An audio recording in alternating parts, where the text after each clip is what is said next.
بسم اللہ الرحمن الرحیم۔ السلام علیکم ناظرین، آج کی اس ویڈیو میں ہم فرعون اور اس کی خادمہ کا واقعہ آپ کے لیے پیش کرتے ہیں، تو ویڈیو میں ہمارے ساتھ اینڈ تک لازمی بنے رہیے گا۔ دوستو، نبی پاک صلی اللہ علیہ وآلہ وسلم شب معراج میں بیت المقدس کی طرف جاتے ہوئے مصر کے قریب ایک مقام سے گزرے تو انہیں نہایت ہی اعلیٰ اور زبردست خوشبو آنے لگی۔ آپ صلی اللہ علیہ وآلہ وسلم نے حضرت جبریل علیہ السلام سے پوچھا کہ یہ خوشبو کیسی ہے؟ جواب ملا کہ یہ فرعون کی بیٹی کی باندی مشائطہ اور اس کی اولاد کی قبر سے آ رہی ہے۔ دوستوں، پھر حضرت جبریل علیہ السلام نے اس قصے کو بیان کیا کہ مشائطہ فرعون کی بیٹی کی خادمہ تھی اور وہ خفیہ طور پر اسلام لا چکی تھی۔ ایک دن فرعون کی لڑکی کو کنگھی کرتے ہوئے اس کے ہاتھ سے اتفاقاً کنگھی گر پڑی۔ وہ اٹھانے لگی تو اس کی زبان سے بے ساختہ بسم اللہ نکل گیا۔ اس پر شہزادی نے کہا کہ تو نے آج عجیب کلمہ بولا، رب تو میرے باپ فرعون ہی ہیں، استغفر اللہ، تو پھر تم نے یہ کس کا نام لیا ہے؟ دوستو، اس نے جواب دیا، فرعون رب نہیں بلکہ رب وہ اللہ ہے جو مجھے اور تجھے اور خود فرعون کو روزی دیتا ہے۔ شہزادی نے کہا، اچھا تو میرے باپ کے سوا کسی اور کو اپنا رب مانتی ہے؟ اس نے جواب دیا، ہاں، میرا، تیرا اور تیرے باپ سب کا رب اللہ ہی ہے۔ شہزادی نے اپنے باپ سے کہلوایا۔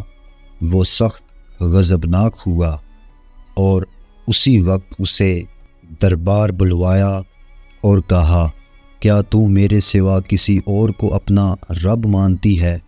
اس نے کہا کہ میرا اور تیرا رب اللہ تعالیٰ ہی ہے جو بلندیوں اور بزرگی والا ہے۔ دوستوں، فرعون نے اسی وقت حکم دیا کہ تانبے کی جو گائے بنی ہوئی ہے اس کو خوب تپایا جائے اور جب بالکل آگ جیسی ہو جائے تو اس کے بچوں کو ایک ایک کر کے اس میں ڈال دیا جائے، آخر میں خود اسے بھی اسی میں ڈال دیا جائے۔ دوستو، چنانچہ وہ گرم کی گئی۔ جب آگ جیسی ہو گئی تو حکم دیا کہ اس کے بچے کو ایک ایک کر کے اس میں ڈالنا شروع کرو۔ اس نے کہا، بادشاہ، ایک درخواست میری منظور کر، وہ یہ کہ میری اور میرے ان بچوں کی ہڈیاں ایک ہی جگہ ڈال دینا۔ اس نے کہا، اچھا، تیرے کچھ حقوق ہمارے ذمہ ہیں، اس لیے یہ منظور ہے۔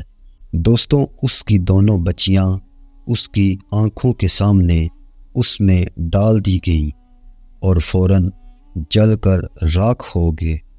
پھر سب سے چھوٹے کی باری آئی جو ماں کی چھاتی سے لگا ہوا دودھ پی رہا تھا۔ دوستوں، فرعون کے سپاہیوں نے اسے گھسیٹا تو اس نیک بندی کی آنکھوں تلے اندھیرا چھا گیا۔ اللہ تعالیٰ نے اس بچے کو اسی وقت زبان دے دی اور اس نے با آواز بلند کہا، اماں جان، افسوس نہ کر، اماں جان، ذرا بھی پس و پیش نہ کرو، حق پر جان دینا ہی سب سے بڑی نیکی ہے۔ چنانچہ انہیں صبر آ گیا۔ دوستوں، اس بچے کو بھی آگ میں ہی ڈال دیا گیا اور آخر میں ان کی ماں کو بھی اسی آگ میں جلا کر مار دیا۔ یہ خوشبو کی مہکیں اسی کے جنتی محل سے آ رہی ہیں۔ سبحان اللہ۔ امید کرتا ہوں دوستو آپ کو ہماری یہ آج کی ویڈیو اچھی لگی ہوگی۔ ویڈیو اچھی لگی ہو تو اس ویڈیو کو لائک کیجئے، اور اگر آپ ہمارے اس چینل پر نئے ہیں تو برائے مہربانی ہمارے اس چینل کو سبسکرائب کریں۔ تو ملتے ہیں اگلی ویڈیو میں، تب تک کے لیے اللہ حافظ۔